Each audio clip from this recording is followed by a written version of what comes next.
September, and the kids are off to school. Most of them off to their neighborhood public school.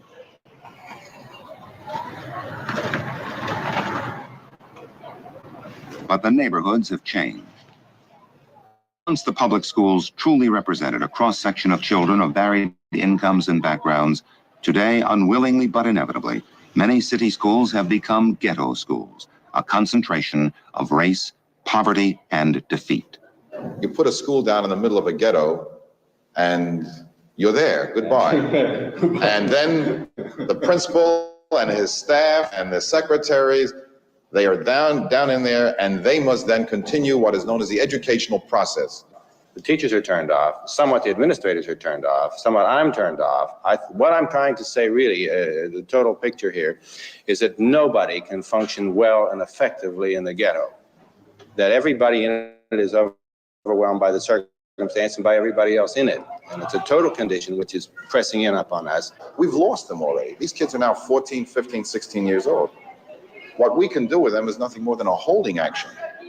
And just to get the rest of the record straight, teacher training hasn't been making it either. I've trained hundreds, literally thousands, and you know, some of the ones that have really literally broken my heart have been some of my best students who would leave that nice classroom and come out to work in your school or a school like it and quit psychologically within one day. Some of them quit the first day they come on a job, and others quit 1 week later, and some of them run to the suburb. But it is a debacle in terms of what happens to young people who get slaughtered when they come into reality.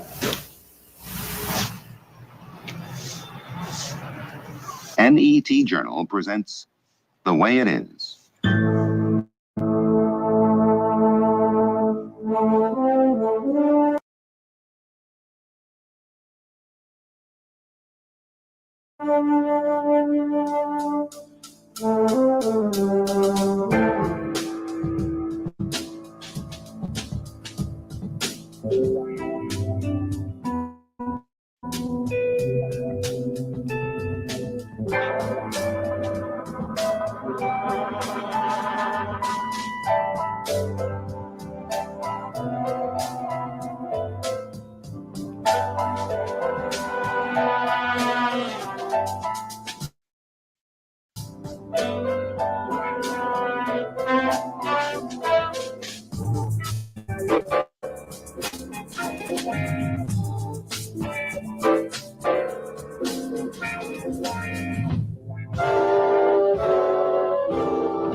The public schools, according to the goals set for them back in the 1840s, are supposed to be equal, if not superior to, any private school. But are they? In New York City, Negro and Puerto Rican children now outnumber white children in the public schools, and that's the case in more and more city schools across the country.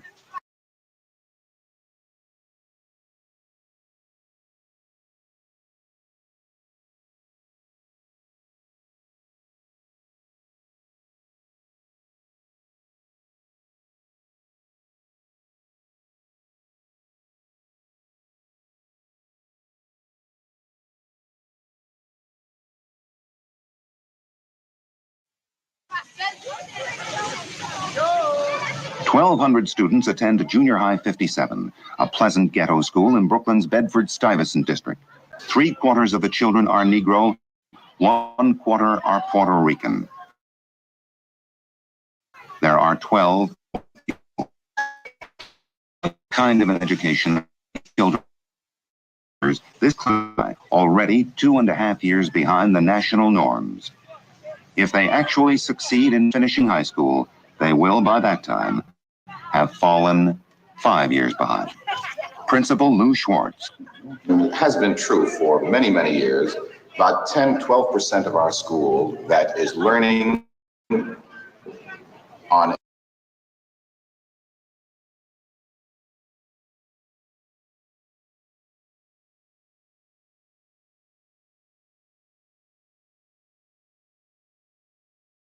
an education are these children getting?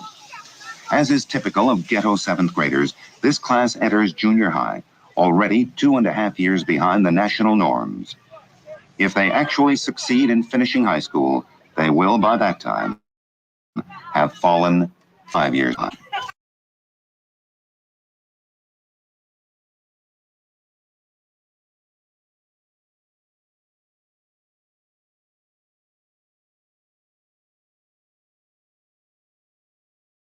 Principal Lou Schwartz. It has been true for many, many years.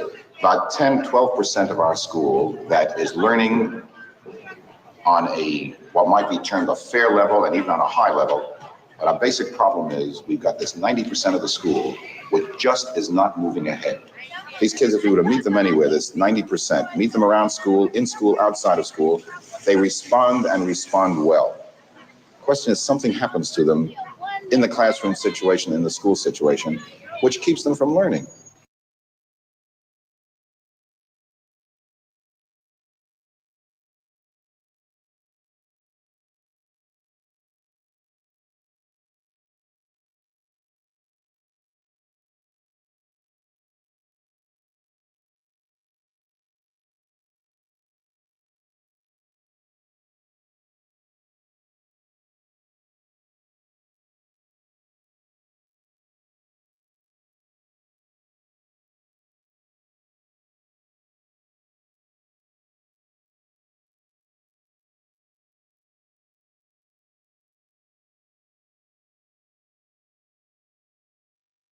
These harsh facts have rocked the educational community.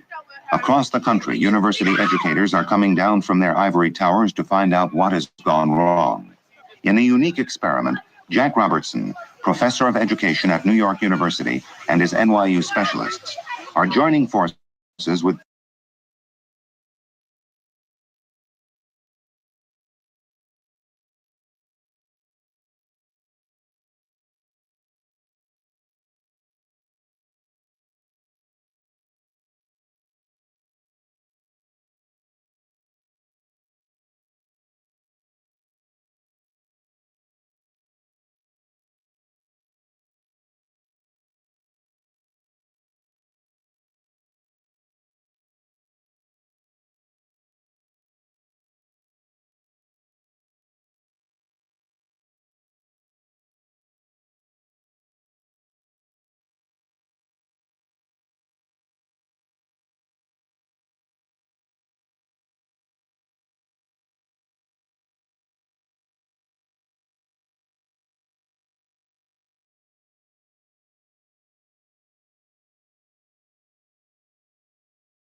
Principal Lou Schwartz and his staff to see if together they can help salvage this particular seventh grade. For we are at war, and at stake are America's ghetto kids. But we fight with weapons that are from a different age, and we must find new ones when this is the battlefield.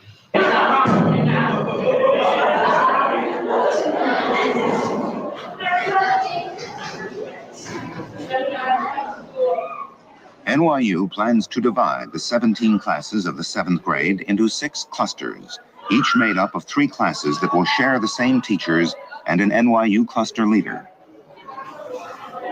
This is one such class.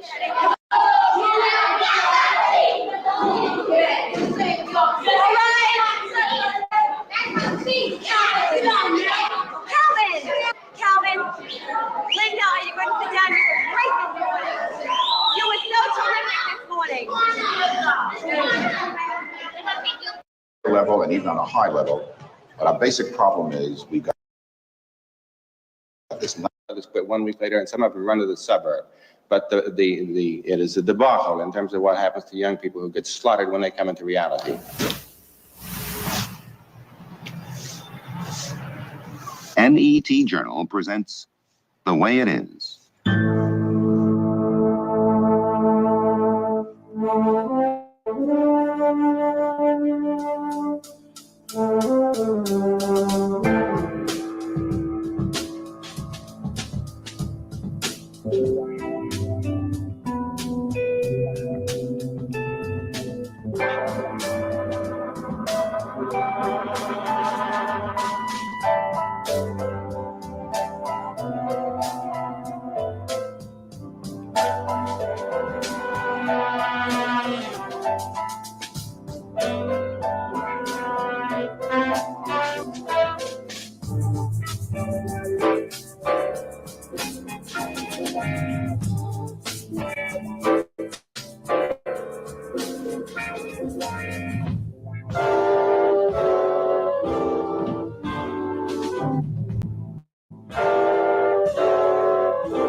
The public schools, according to the goals set for them back in the 1840s, are supposed to be equal, if not superior to, any private school.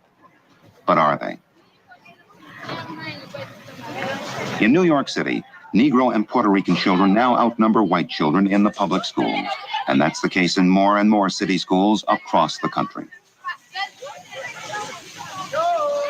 1,200 students attend Junior High 57, a pleasant ghetto school in Brooklyn's Bedford-Stuyvesant district. 3/4 of the children are Negro, 1/4 are Puerto Rican. There are 12 white pupils. What kind of an education are these children getting? As is typical of ghetto 7th graders, this class enters junior high, already 2.5 years behind the national norms. If they actually succeed in finishing high school, they will, by that time, have fallen 5 years behind. Principal Lou Schwartz. It has been true for many, many years. About 10-12% of our school that is learning on what might be termed a fair level and even on a high level. But our basic problem is we've got this 90% of the school which just is not moving ahead. These kids, if we were to meet them anywhere, this 90%, meet them around school, in school, outside of school, they respond and respond well. The question is, something happens to them in the classroom situation, in the school situation, which keeps them from learning. These harsh facts have rocked the educational community. Across the country, university educators are coming down from their ivory towers to find out what has gone wrong. In a unique experiment, Jack Robertson, professor of education at New York University, and his NYU specialists are joining forces with Principal Lou Schwartz and his staff to see if together they can help salvage this particular 7th grade. For we are at war, and at stake are America's ghetto kids. But we fight with weapons that are from a different age, and we must find new ones when this is the battlefield.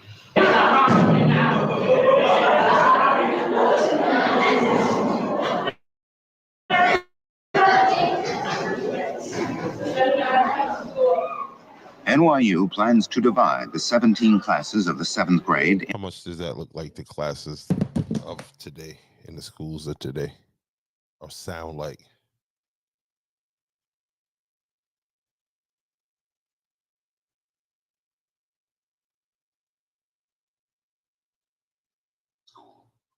But are they?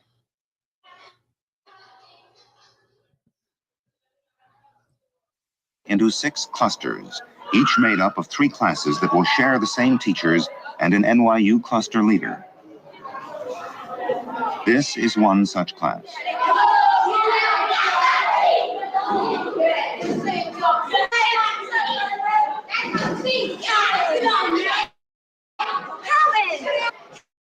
Calvin! Linda, are you going to sit down? You were great this morning. You were so terrific this morning.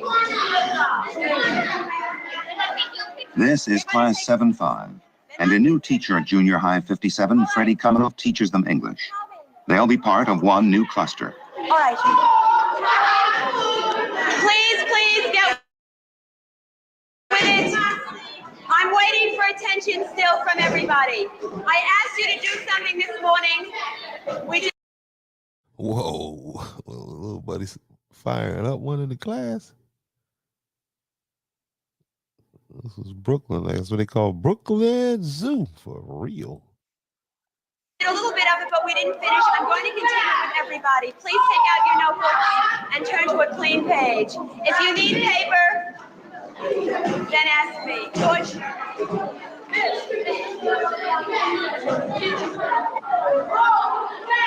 Calvin, you have to loosely. I wonder if that's Can I Calvin ask from you to McDonald's. Is that's the because Calvin seemed like he the only one that's listening.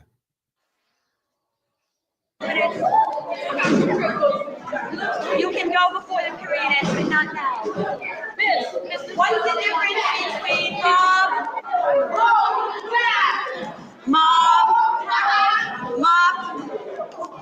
and mope? Let's go. All right. Ralph said the spelling is different. Yes. If you put in your browser on social media, ghetto schools, on any of your social media, you're going to get a bunch of funny memes, a bunch of funny little short videos mocking ghetto schools. But here is a video from 1966. Here we go.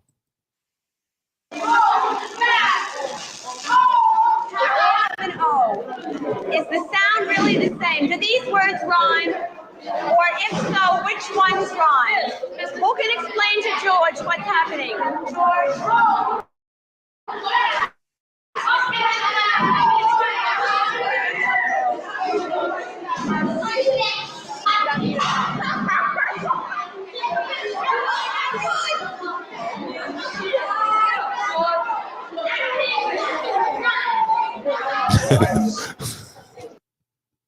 That lady about to go crazy. I think whoever sent her that, it was punishing her.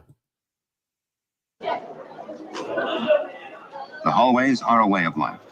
While the classes go on, they are never empty and rarely quiet. So apparently, while all this was going on, these people had cameras, monitoring and all this stuff, like studying these people like they were lab rats. I always remember the line from one of Rakim's songs. He says, the government's doing a project, so we live in the projects.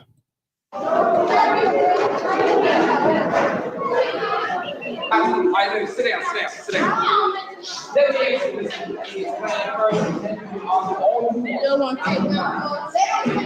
James, sit down. Listen, sit down. Listen, I said sit down. Sit down, Stephen. Gabe McGuire, 23 years old, is the school's math teacher in this same cluster. Now, he's having an effect. And is the official teacher for class 714 as well. 7 miles on the old highway until he gets to the city.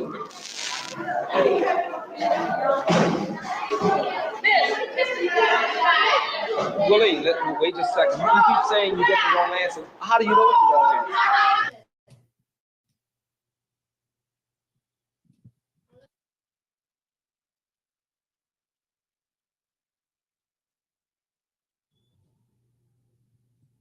How do you know? Because you won't get 110.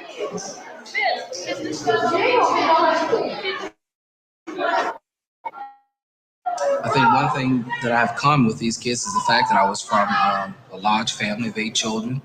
My father was a steel worker, and I'm from a broken home. It was just mental turmoil there for a long period of time. And I sense the confusion that many of these kids exist under now. I can sense it now because I've lived under the same kind of thing. The school became a place, I guess I could really call it a home. It really became a home through the efforts of individual teachers. And I think that's one reason why I really wanted to become a teacher, because in a sense I wanted to repay those teachers who were somewhat devoted and dedicated to straightening out my life to a certain extent. But for many of these students in this area, I don't think that school has become a home, because I think there's a lack of many of the social activities within the school to just bring out students in terms of getting along with each other. Demons, take some water, man. Yeah, you sit over there. Bro, sit over here so I don't trip on you. Bring it over here. All right. Come on, Ramon, sit where you belong. Sit where you belong now. George. Sit down. Sit down. Sit down. Stop looking on the neck. I wanted the kids know the camera was there and they're acting out for the camera. I'm curious about that.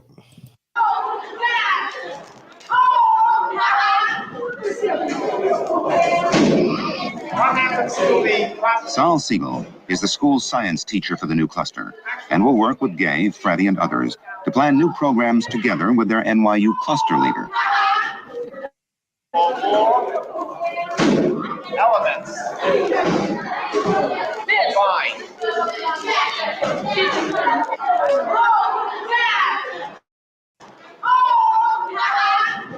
Right? Compound. Right?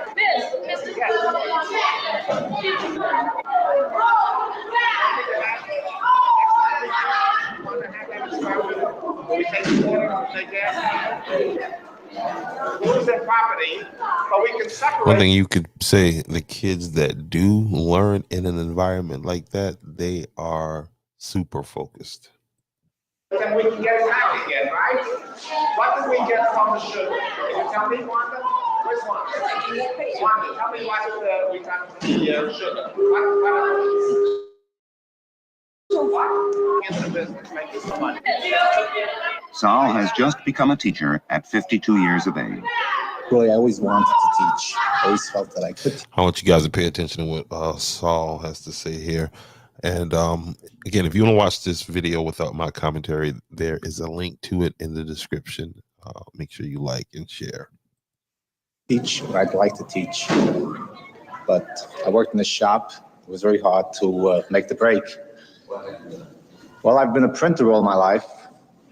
Offset printer, working on a press.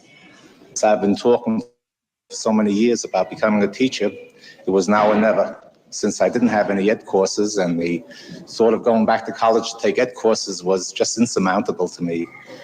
And this course came up for 6 weeks. I quit my job. And so that's it right there. In lieu of him going to college to get his teaching certificate, they gave this course right here because it's interesting. I was in the water, started to swim. Here I am, and sometimes I feel I'm drowning rather than swimming.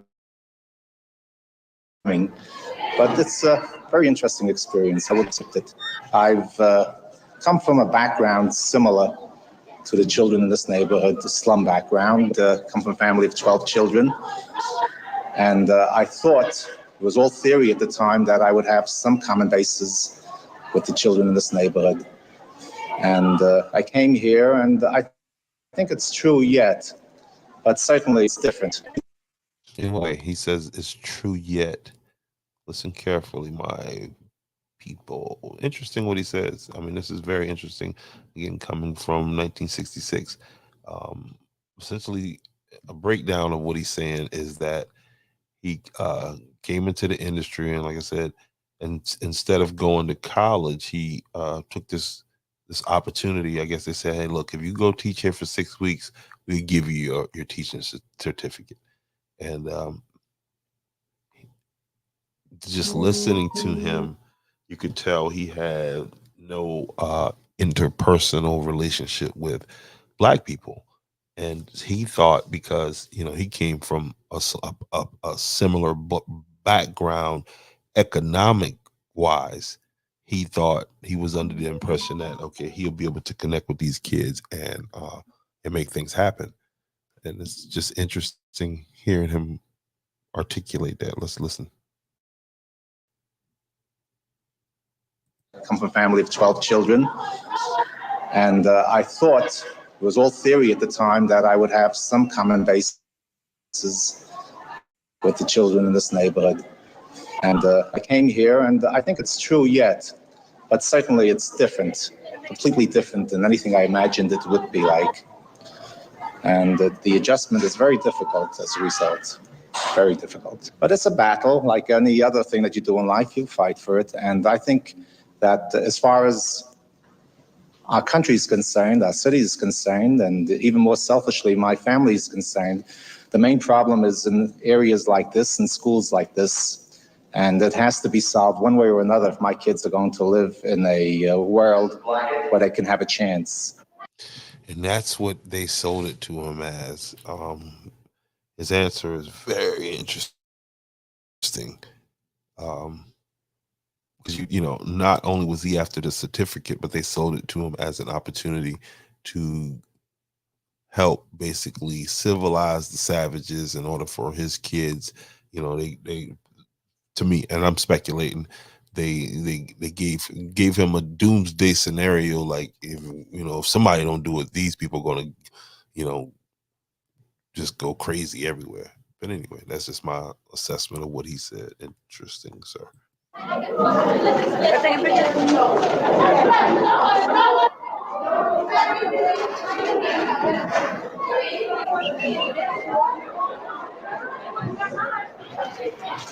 In Bedford-Stuyvesant, the people share few of the hopes of white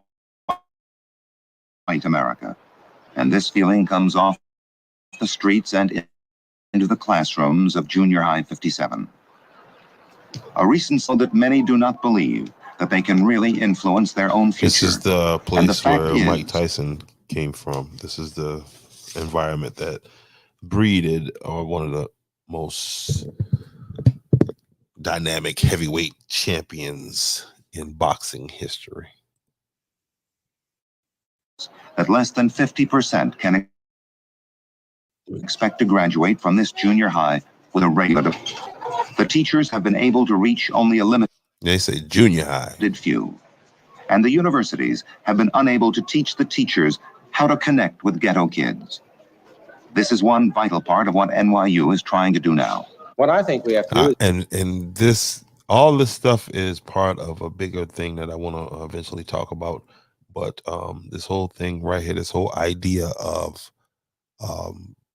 them coming up with a system to teach ghetto kids. We had a system in place to teach ghetto kids. It was called segregation. And so, you know, as if I am of the theory, of course, I wasn't there, didn't do anything, don't want to offend anybody, but I'm of the theory that if we add it all up, segregation didn't do nothing. Well, nothing is probably an overstatement, but segregation did more to harm than good, in my opinion. And I guess you can draw that down the line. Guess you're gonna have to look at specific areas when it comes to education, economic areas, you know, things that really matter in a community. It didn't serve. It didn't serve. Again, this is all opinion. is really to turn on the teachers. And the way to turn them on is not to tell them what to do, really, but it is to allow those good ideas that they've had and want to use to be expressed, and then to be tried in a protected situation where this time it can succeed instead of fail. And what I'm saying is you can't make a formula for that, and you can't say do it this way or this way or this way. What is new here is that you want the teachers in the school, with the help of the extra personnel, to concentrate 80-90 children. Get support from each other. I think that's terribly important. If you really want to turn people on, then you can't hold up a lot of things around here that are sacred and say, these we cannot do.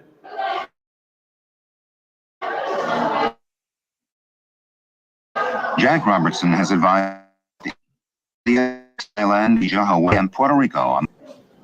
To meet it, he has been given a 2-year grant to form the Clinic for Learning. Interesting in what they just said. And this is the effect of this is the American experience. This is that American experience that people talk about. And that's what's perplexing to this guy. That's what's complicated to this guy. And for me, it's the places that he went and had success. It's because there's culture, there's family structure still in place. Again, this is part of a bigger discussion about the Moynihan report that we're going to get into at some point. Protected situation where this time it can succeed instead of fail. And what I'm saying is you can't make a formula of that. You can't say do it this way or this way. What is new here is that you want the teachers in the school, with the help of the extra personnel, to concentrate on the 80 or 90 children who will be within that family cluster. Now, this to me is rather new. They can plan with each other, they can know each other, they can live with each other, get support from it. I think that's important. If you really want to turn people on, then you can't hold up a lot of things around here that are sacred and say, these we cannot do. Jack Robertson has advised India, Thailand, Indonesia, Hawaii, and Puerto Rico on the places. Again, those places are places with strong tradition, strong culture. You put a healthy culture with education, and you got something. Problems of education, but he is finding his ultimate challenge right here in a 2-year grant to form the Clinic for Learning. Working with him are his cluster leaders, clinic teachers, and community agents who will work with organizations and parents outside of school. A large contingent of student teachers and trainees has been plucked out of the antiseptic university and put into on-the-job training in the combat zone. It's interesting that he would refer to that as a combat zone. Professor Robertson and his people try to get the feel of the school. If you didn't have to come to school, would you? No, I wouldn't. And I'll tell you why, because they don't have nothing that interests me. I think school is... How many of y'all heard kids in 2020, 2010, 2019 say that? Fun. This is from 1966. Fun? Yes. No kidding. How about learning? It's fun, and it's nice learning things that you never heard of, and words and stuff. What kind of teacher would you really like to have all the time? Yeah. I like to have a strict teacher. I like strict, but they used to get on us. They talk about they like them strict teachers, and some of them like the soft teachers. I'm like, I thought he was a teacher. But what is it that you do like then, Jim? I like the teachers that's in between. They don't let you get away with nothing, and they show you how to do the work. How long does it take you to learn a teacher? One day. One day? One period. Yeah. Well, if you don't give teachers no trouble, they won't give you no trouble. And I never had trouble with a teacher yet. If you be too soft, you too soft. Somebody just with you, slap you get nice to them, and you think they're gonna be nice. She don't want to be there. She thought about that education. Look at her face. If you be too soft, you too soft. Somebody just with you. Get in the comment section right now and tell me what you think she's thinking. Slap you get nice to them, and you think they're gonna be nice to you. That's right. Isn't that the way people usually behave towards each other? If someone's nice to you, you be nice to them. Yeah. So what you said? You be too nice. Listen carefully, people.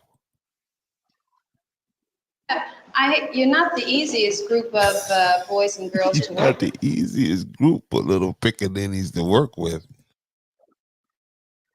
It's hard to like that. You're not the hardest. Why do you run around the room all the time? To have fun.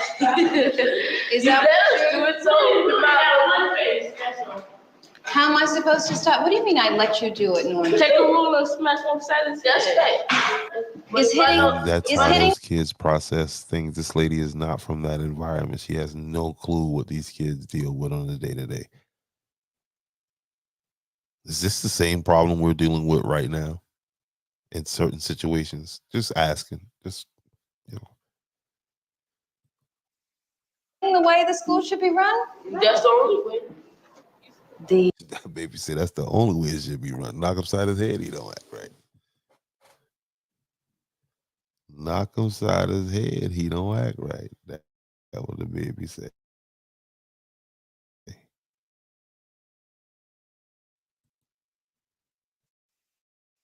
Board of Education's motto is a I don't think well-planned she believed that with her prevents face, y'all. discipline What y'all think she problems. gonna say next?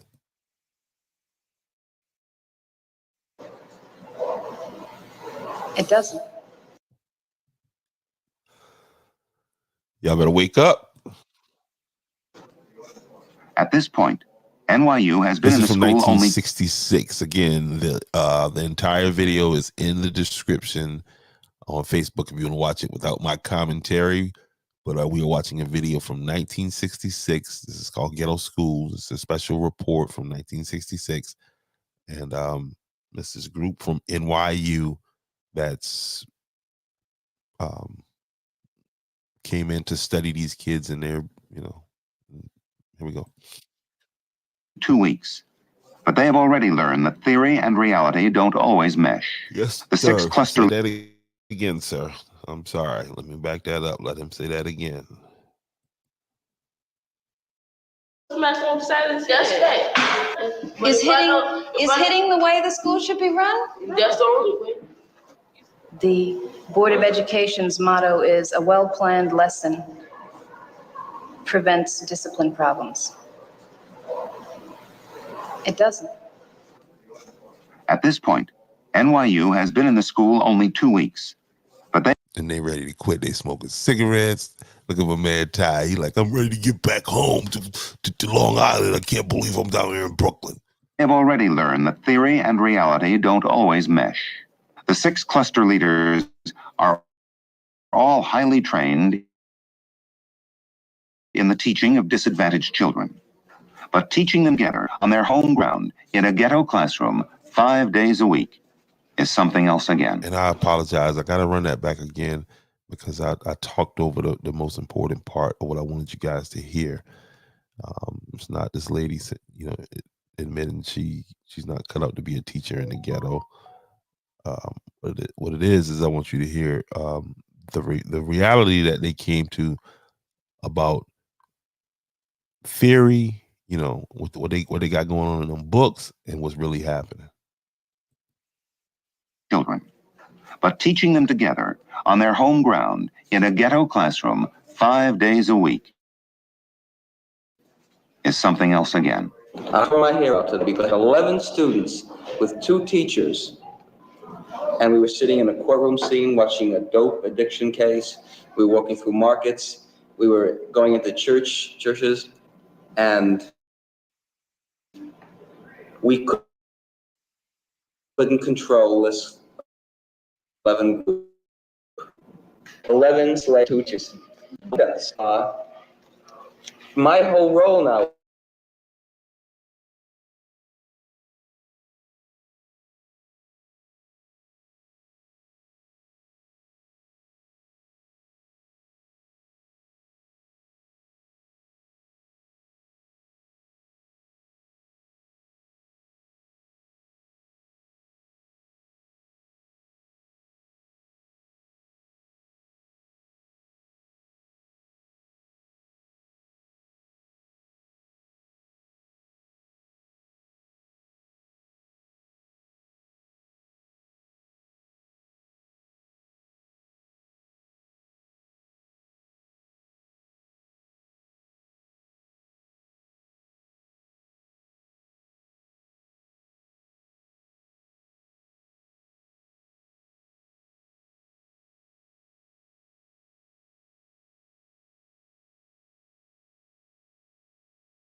the right track when we think that if we could get them one by one, where the chaos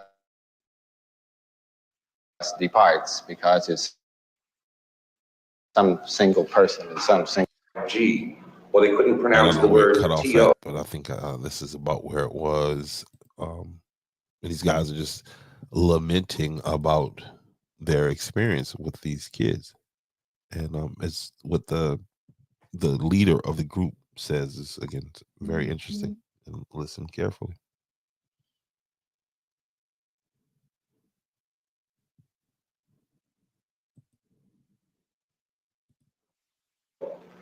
The problem was this severe. I guess what I'm trying to say is I just never realized how deep the whole problem is. And when you think that this is other cities throughout the whole country, it's a shattering kind of experience. The greatest teachers can't be heard in this setting. It's the children can't hear what's going on in that classroom. And they can't hear what's going on in that classroom because of the chaos and the tumult and the turmoil which is inside of them. And that tumult and turmoil and chaos which is inside of them, that is in the street and in the home too, and in the school certainly, very clearly in the school. And at least I now see the question. And the question is, how can you make it possible for children to listen? And how can we make it possible for children to hear?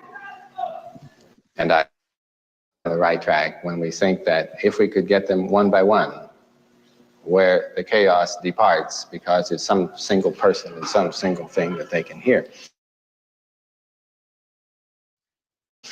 And that single something and that single person is also listening to them, and so it's the quiet about themselves. And hopefully they can expand from hearing one other person toward hearing several. Well, I come down to the question. The question is the moment. How can we arrange this school and this community so that the children have a chance to listen and therefore a chance of learning?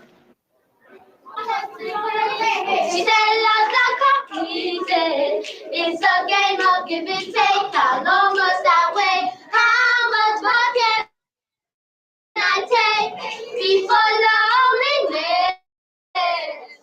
They don't even listen to each other. Judy LeVay, the leader of this cluster, has 5 years' experience, a master's degree in teaching disadvantaged children, and a highly successful record of experimental work with ghetto children outside of school. Her cluster leaders will receive extra help from students who never stop. You know, you may have a student in your class who hasn't eaten, who's concerned about the fact that he doesn't know who his father is. Why don't we talk about these things in the classroom as part of the curriculum? These things, these needs kids have, they bring with them and just teach them anything. And I think, you know, in terms of the curriculum we have now, there's the possibility that maybe we have to chuck it. What can you substitute? You know, these kids have to take tests, and they're going to be tested all through their lives, all through their school life, I should say, and it's always based on the curriculum, at least compromised in some way. You just can't chuck it. We may have to break that system. And if it means breaking the system of step, learn, test, step, learn, test, maybe we'll have to break this. Maybe we can work through success. Teaching an English class, and my field is mathematics. Right. When I went into that class, it was just complete chaos. We had about 8 teachers who had been in the class before, and I was the. I want y'all to listen carefully to what this brother's going to say. Now, again, he was just saying that he was in a math class. He was teaching English, or basically he was out of his course of study, and he's going to tell them how he was able to do it. Classroom students would, they didn't even know each other. They would do everything. You had a little group here, a little group here, and a little group there.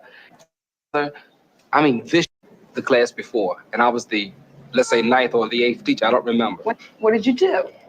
I taught socializing skills of socializing. When I went into that classroom, students would, they didn't even know each other. They would do everything. You had a little group here, a little group here, and a little group there.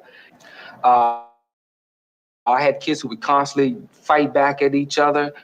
The main success was actually getting them to know each other. Jimmy is no troublemaker in school. He just withdraws. You leave him alone, and he'll leave you alone. Jimmy has been held over in the 7th grade. He was absent last year over his classmates and his teachers. But this year he is coming to school more often and receiving a lot of individual attention. How about some of these words here? How about this word friendly? Friendly. Yeah, you know, like, what's it to you? Me and Robert's friendly with me. How does it make you feel when Robert's friendly to you? Robert like Can you he's in imagine it? school. I mean, just think about all the years of people going through being undiagnosed, you know, with different mental situations.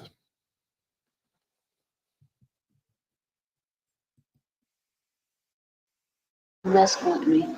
He had told me, leave me alone. My mother told me, she said, don't never fight your friends and your brothers. Fight your enemies. That's what she said.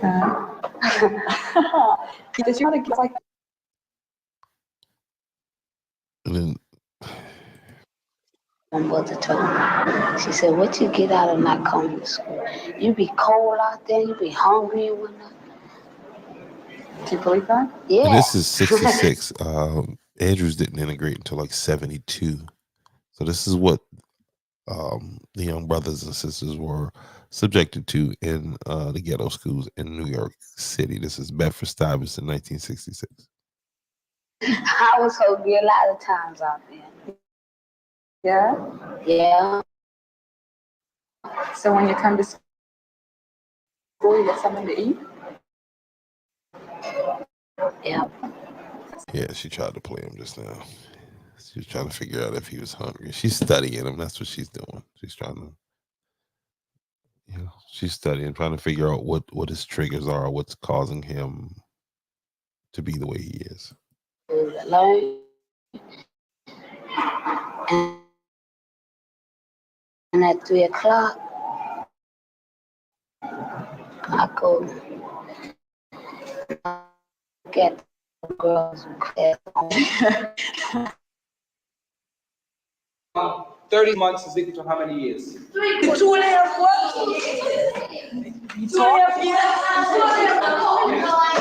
It is not 2.5 years, man. 30 months is 2.5 years. 30 months ain't nothing no 2.5 years.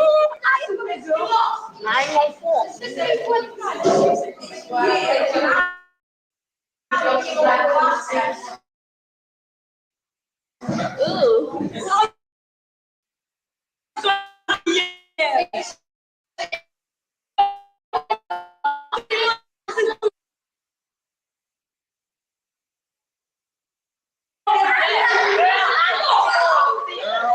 I challenge you, I leave it alone.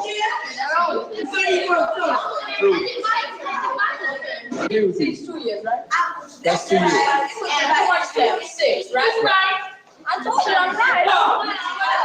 12 months a year. Yeah, you didn't know that? So how many months are there in 2 years? 24.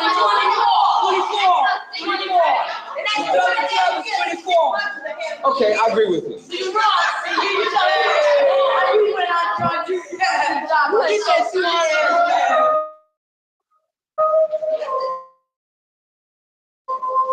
You just can't say to a class, the only thing that they care about is what you actually do. And sometimes when you get good and mad with the kid, when he does something wrong, he knows that you really care about him. Teaching, as I've seen it, is both marvelous and terrible. It's interesting to say. He said teaching is both marvelous and terrible. Wonder why he says that. Because a teacher can make such a big difference in the lives of kids. And we just mustn't throw our fears into them. And we got to make, in a sense, make every student better than what we are. To make the classroom a piece in the middle of all these clusters are doing, and even among themselves there is disagreement as to what is the best thing to do. Everyone knows their problem, but what is the solution? Nobody did. That's what the basic problem. No, they're here, but they don't really know what they're doing. To find out whether or not this will work. Well, you have to give it time, but I think if the leaders have no idea of what they're doing. We can't condemn it right away. Jack Robinson, who is in charge of this, stated his views. His views were that the problem with this school was that the odds against the teacher was so great, the teacher could not achieve. And we agreed with him. I think we'll all agree with him in this aspect. He said, what they want to do is reduce class size and make the odds, do all sorts of things to make the odds more in our favor so we can do the job. I hope so. Are they reducing class size? That's what I want to Well, that's let's see if they're doing what they're supposed to be doing. These kids are asked, my word, saying, if you come into a class and you create excitement and you really get these kids moving and you yourself become moving, you move with them. It's a fantastic thing. These kids have so little skills. Some of the kids, so little skills, reading skills, math skills, reading, social skills. I don't think so. If a child can read and do the work, he would. And in this situation, I think he's speaking from the experience that he realizes that, like, you're not even going to get them to the reading part if they're not properly socialized. And I think that's a great point that he made there. But anyway. He wouldn't be bored in the classroom. That's his problem. I don't think so. So if we could give these kids more reading and forget social studies and math and science, they have no right taking chemistry. They can't read. Concentrating on teaching a child to read hasn't worked so far. Now, maybe if we combine a little enrichment, say you learn the subway sign or whatever you might have, a little combination, but to teach to read and then enrich them. Problem of reading in many ways. With cluster leader Bob Fine and social studies teacher Erwin Goldstein, class 715 is given hot chocolate and the local Negro newspaper. And it's just, I'm just of the opinion that these people would have been, black people would have figured it out how to properly educate these kids in a setting where it was just, all black educators. Just my opinion. The Amsterdam News. 1966. Youngsters are in this class. But as usual, only 8 have shown up.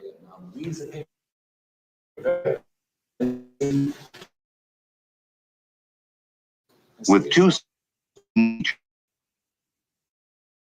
class have still not touched. When it was. I had pointed out a picture of a man whose name is Wilkins, the same man we have up on our bulletin board. Who knows who he is? Who thinks they know? Never heard of NAACP? That's why you have to read the newspapers. Show what does it stand for?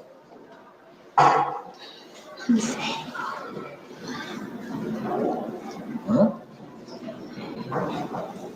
Edward, remember? No? No one remembers? Anyway, I'm gonna stop that right about there. You know, I just wanted to share that with you guys.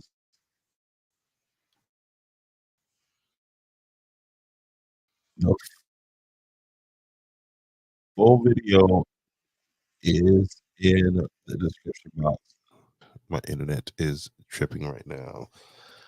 I'll be back on later tonight. We're going to be talking scholarships and what you have to do as a parent to prepare your young one who may be athletically inclined to be in a position to receive a scholarship. You don't want to wait until, oh, well, they have the talent. Well, if you got them in sports now and they're trending toward athletics, and then, you know, you want to leave that possibility open and not wait until the last minute to seize upon it. But anyway, y'all have a good rest of your evening, and we will be back here later on tonight at 9 o'clock. Tune back in. Welcome to Angels the Podcast.